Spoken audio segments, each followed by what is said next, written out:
teman-teman, bayangin deh kalau misalkan ada rahasia besar yang sengaja ditutup-tutupin selama bertahun-tahun, dan ada beberapa orang yang ingin membongkar rahasia tersebut tapi malah dapat tekanan dari banyak pihak. Halo teman-teman, kenalin, nama aku Milani Anastasia, dan di video kali ini aku mau nge-review tentang film Spotlight. Nah, di sini teman-teman, siapa nih yang udah nonton film Spotlight? Atau yang mau baru rencana untuk nonton film Spotlight? Nah, buat teman-teman yang baru rencana untuk nonton film ini, kalian lebih baik nonton dulu video ini, karena di video ini aku bakal nge-review tuntas film Spotlight. Film Spotlight ini disutradarai oleh Tom McCarthy dan dibintangi oleh sejumlah aktor ternama seperti Mark Ruffalo, Michael Keaton, Rachel McAdams, dan Stanley Tucci. Film ini diangkat dari kisah nyata yang terjadi pada awal tahun 2000-an dan berfokus pada tim investigasi khusus surat kabar The Boston Globe yang bernama Spotlight. Tim tersebut melakukan penyelidikan mendalam terhadap kasus pelecehan seksual yang dilakukan oleh sejumlah pastor di lingkungan gereja Katolik di Boston.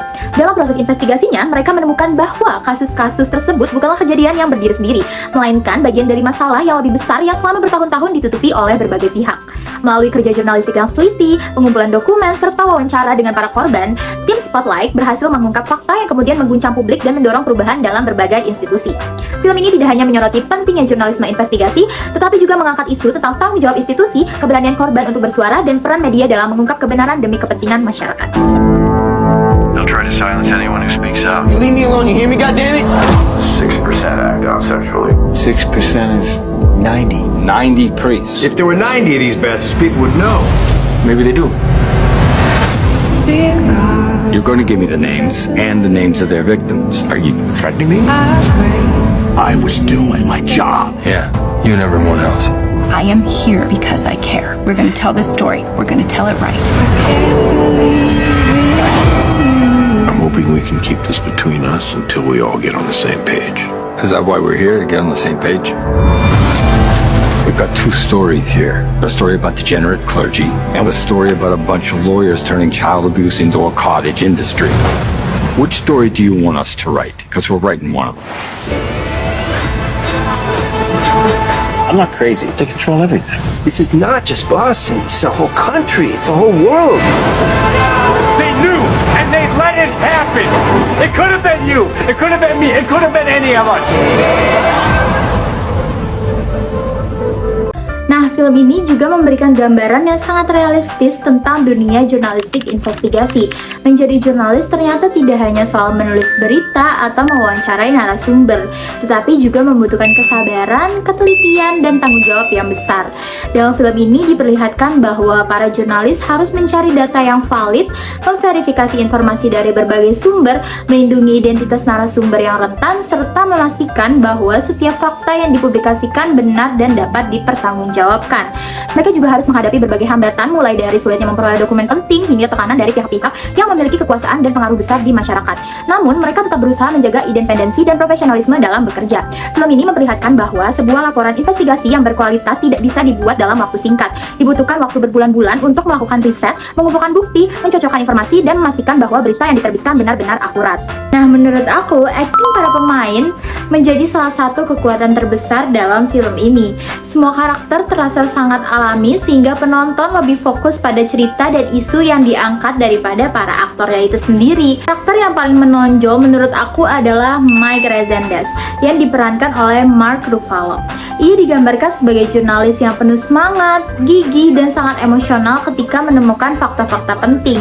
Karakter ini menunjukkan bagaimana seorang jurnalis bisa begitu terdorong untuk mencari kebenaran dan memperjuangkan kepentingan publik. Selain itu, ada Walter Robinson yang diperankan oleh Michael Keaton sebagai pemimpin tim Spotlight. Ia tampil tenang, bijaksana, dan mampu menjaga fokus tim di tengah berbagai tekanan yang muncul selama proses investigasi. Rachel McAdams yang berperan sebagai Sacha Pfeiffer juga memberikan penampilan yang kuat. Ia menunjukkan sisi kemanusiaan dalam profesi jurnalis melalui cara ia mendengarkan cerita para korban dengan empati dan rasa hormat. Karakter ini mengingatkan bahwa di balik data dan dokumen ternyata manusia mengalami penderitaan nyata. Sementara itu, Marty Baron sebagai editor baru The Boston Globe yang memiliki peran penting, ia menjadi sosok yang berani mengambil keputusan besar untuk melanjutkan investigasi meskipun topik tersebut sangat sensitif dan berpotensi menimbulkan kontroversi. Masuk ke kelebihan dan kekurangan. Pertama aku kasih tahu dulu kali ya kelebihan dari film ini. Yang pertama, ceritanya sangat kuat karena film ini diambil dari kisah nyata. Jadi penonton tuh bisa mikir bahwa peristiwa kayak gini tuh bener pernah terjadi loh, dan ini nyata gitu. Yang kedua, penulisan dialognya bagus dan realistis. Jadi percakapan antara karakternya itu terasa natural seperti di dunia kerja sebenarnya. Ketiga, alur investigasinya detail dan rapi. Jadi penontonnya bisa memahami bagaimana sih proses investigasi jurnalistik dilakukan. Yang keempat atau yang terakhir, film ini punya pesan moral yang sangat dalam tentang kejujuran, keberanian, dan tanggung jawab yang besar. Nah, kekurangan dari film ini buat sebagian orang, alurnya mungkin terasa lambat karena fokus utamanya ada pada dialog dan investigasi. Film ini juga minim adegan aksi atau visual yang dramatis kayak gitu. Jadi buat penonton yang lebih suka film cepat dan penuh aksi mungkin akan merasa bosan di beberapa bagian. Lalu selanjutnya menurut aku, Spotlight bukan hanya film tentang investigasi jurnalistik, tetapi juga film tentang keberanian untuk mengungkapkan kebenaran. Film ini menunjukkan bahwa terkadang sebuah masalah bisa terus berlangsung karena terlalu banyak orang memilih diam. Rasa takut, tekanan sosial, dan kekuasaan yang dimiliki suatu institusi dapat membuat korban enggan berbicara atau membuat masyarakat menutup mata terhadap sebuah persoalan. Melalui kisah ini, penonton diajak nih memahami pentingnya keberanian untuk bersuara ketika melihat ketidakadilan. Film ini juga mengajarkan bahwa mencari kebenaran seringkali membutuhkan waktu yang panjang dan tidak selalu mudah. Selain itu, Spotlight menegaskan betapa pentingnya peran media dalam masyarakat demokratis. Media tidak hanya bertugas menyampaikan informasi, tetapi juga mengawasi kekuasaan, mengungkap penyimpangan, dan memberikan ruang bagi suara-suara yang selama ini tidak terdengar. Pesan lain yang sangat kuat dari film ini adalah bahwa tidak ada institusi yang seharusnya kebal dari kritik atau pengawasan publik. Semua pihak, termasuk lembaga yang dihormati masyarakat, tetap harus bertanggung jawab atas tindakan yang dilakukan oleh anggotanya.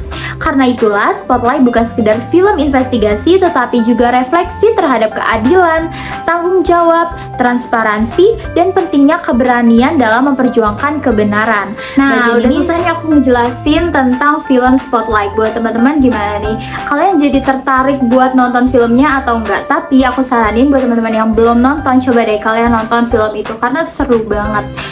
Segitu aja penjelasan dari aku. Sampai jumpa di video berikutnya. Bye-bye!